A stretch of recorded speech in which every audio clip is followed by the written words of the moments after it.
교통생활 상식을 높이는 시간 한정현 교수의 교통안전 상식.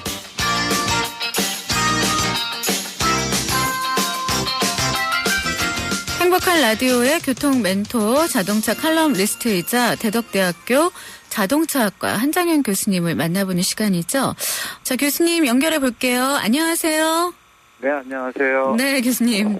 연말이라 네. 바쁘시죠? 연말이라 바쁜데 그렇게 발전적인 걸로 바쁜 건 아니라서. 그 송년회 때문에 네. 이제 술을 좀 많이 드시겠네요.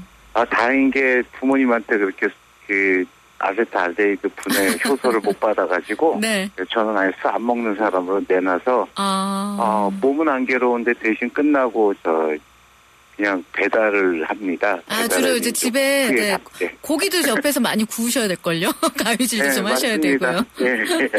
네, 축하합니다. 자동차도 연말을 탄다죠? 예, 연말 분위기가 이제 무르익는 게 특히나 이제 자동차 업계 쪽에서는 이상하게 그 연 단위로 되다 보면 그때까지 실적 때문에 또는 뭐 재고 관리 때문에 특히 이제 자동차가 조금 그 다른 물건들하고 다른 것이 네. 예를 들자면 뭐 TV라든가 또 우리가 휴대폰 같은 경우에 뭐 2014년식 뭐 이런 연식에 대한 개념이 없잖아요. 없죠. 네. 예, 반면에 자동차는 똑같은 생산 라인에서 똑같은 물건이 나오더라도 네. 그 바로 시점 때문에 이제 연식 손해가 생기게 돼요. 네. 그러다 보니까 이제 연식 있는 상태에서 특히 수입차 같으면 통관 시점이 바로 연식이 부과되기 때문에 네. 이때 가서 이제 바로 이제 요맘때죠. 며칠 있으면 갑자기 1년 된 차가 돼버리니까. 하루 사이도 그럴 것 같죠. 그렇죠. 네. 그래서 이제 연식 정리, 재고 정리로 막 세일에 들어갑니다. 네. 거기다 이제 최근 이제 폴스바겐의 그 디젤 게이트가 터지는 바람에. 네, 심각했어요. 예, 그 덕분에 이제 덕분이라고 얘기하면 안 되나 모르겠지만. 네. 예, 그 덕분에 이제 소비자 입장에서는 싼 값에 살 수 있는 기회가 막 왔어요. 네. 뭐 만약에 국산차 같은 경우라면은 만약에 뭐 예전 같으면은 선수금 20%에 무이자 36개월 이런 건 없었거든요. 네.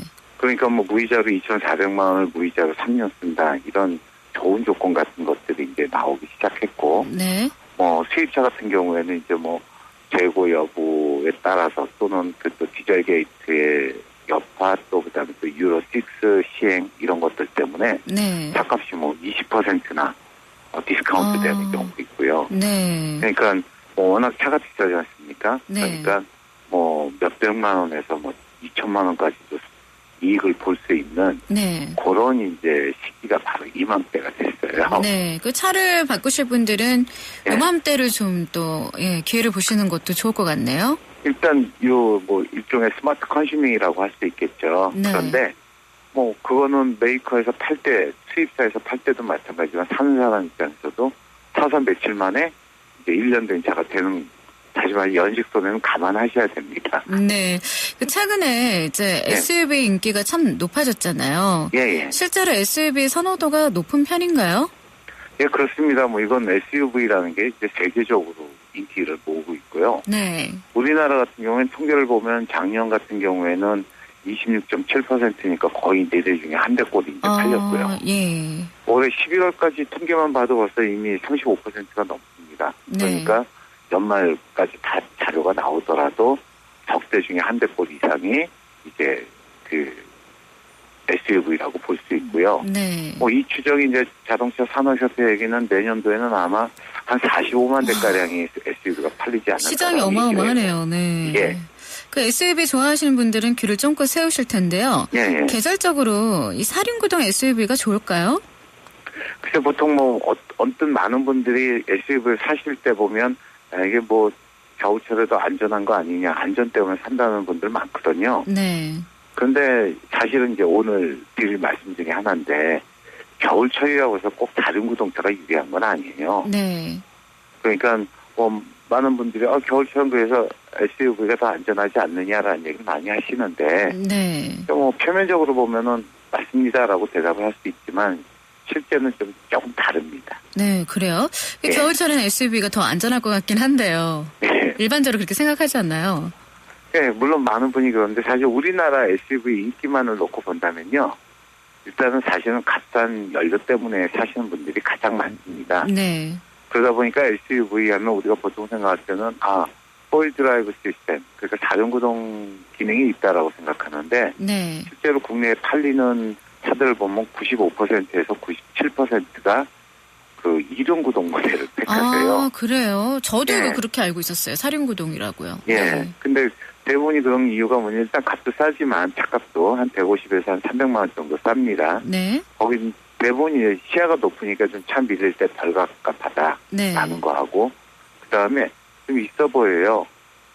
그러니까 준중형 차 같은 경우에 뭐 한 2천만 원 대부분 아래에서 살 수도 있고 넘어봐야 2천만 원 조금 넘는데 그 준중형 차 베이스로 해서 만든 SUV는 3천만 원이 넘어가요. 네. 그러다 보니까 이제 다른 사람들이 볼 때 저 뭐 좀 SUV를 샀으니까 비싸고 좀 비싸 보인다라는 것 때문에 네. 예, 외국하고는 좀 달라요. 외국에는 여기다 많은 짐도 싣고 험한 길을 가도 밑바닥 뜯지 않고 뭐 이런 생각하는 자체가 다르네요. 네. 실용적인 또는 다용도성으로 해서 SUV를 선택하는 데 반해서 네. 우리나라에서는 애석하게도 값싼 디젤 연료를 쓴다. 그다음 네. 시야가 높아서 갑갑하지 않다. 또 없어 보이지 않는다. 뭐 이런 약간 좀 다른 가치로 해서 네. 구매를 하죠. 그래서 어, 제가 좀 더 길게 수다를 떨자면은 네. 겨울 SUV가 겨울철에 유리한 점은 있어요. 일단 시야가 높으니까 아무래도 앞에 쪽에 차의 어떤 거동까지도 볼 수 있으니까 네. 사고 회피할 수도 있고요. 또 이제 최저 지상고가 이제 보통 자동차 밑바닥이 좀 위로 올라가 있기 때문에 네. 그래서 이제 큰 타이어를 낄 수가 있거든요. 그래서 타이어 지름이 크다 보니까 주파성도 좋아지고 네. 만약에 또 아까 우리 언급했던 그 4륜구동 기능이 있을 경우에는 당연히 주행 성능도 유리합니다. 네. 그럼 취약점은 또 뭘까요? 이제 취약점은 똑같이 출발은 높은 차체에서 출발해요. 예. 이제 무게 중심이 높아지겠죠. 네. 그러니까 차체 거동이 불안해지고요. 그런데 이게 바로 이제 겨울철 미끄러운路面에서 오히려 치명적입니다.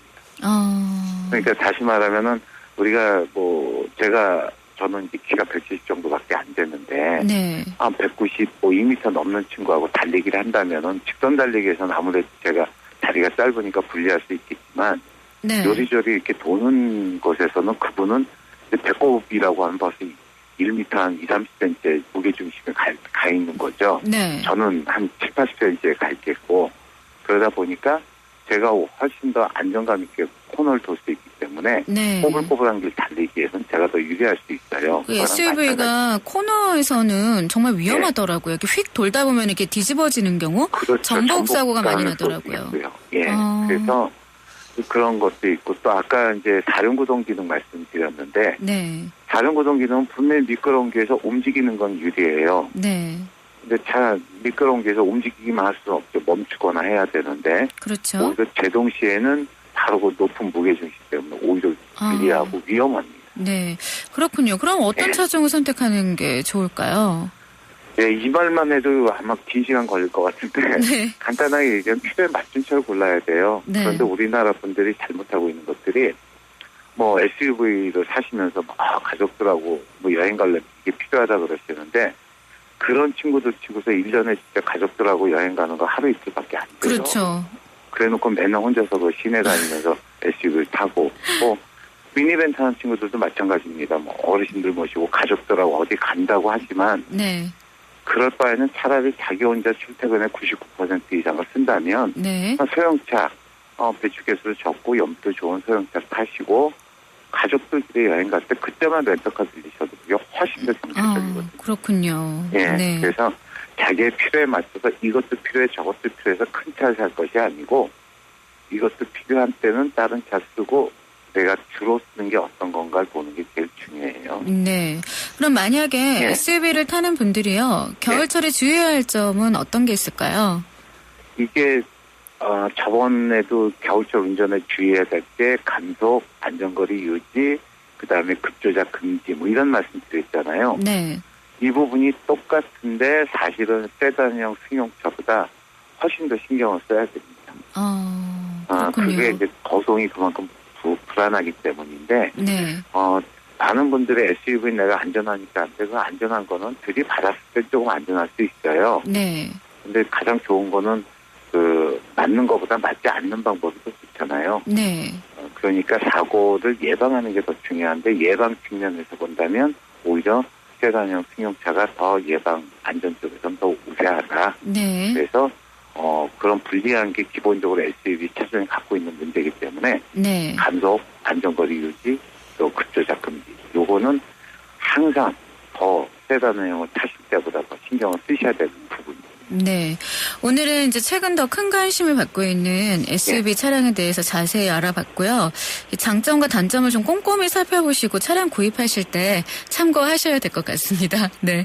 교수님 말씀 감사합니다. 네, 고맙습니다. 네, 다음 주에 뵐게요. 예. 네.